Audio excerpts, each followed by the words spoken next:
জল পাস হওয়ার জন্য এইগুলো দিচ্ছি, যাতে জলটা এটা পাস হয়ে যায়, সেই জন্য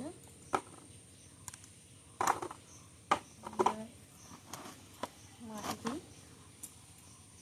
এখন কাদা মাটি বৃষ্টি হচ্ছে, সেই জন্য কাদা আছে, একটু মাটিগুলো ঝুড়ে ঝুড়ে হলে ভালো হতো।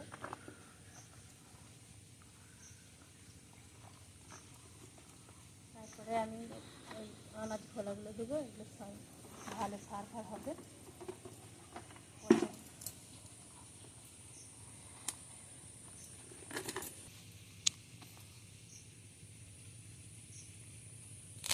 চন্দ্রমল্লিকা গাছটা আমার খুব প্রিয়,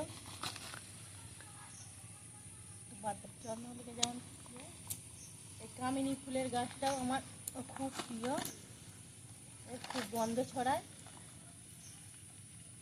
এই গাছটা কালকে আমি রথের মেলা থেকে নিয়ে এসেছি। এই গাছের ফুল হলে চারদিকে সুগন্ধে ভরিয়ে দেবে, আমার খুব প্রিয় এই গাছ। বসিয়ে দিলাম,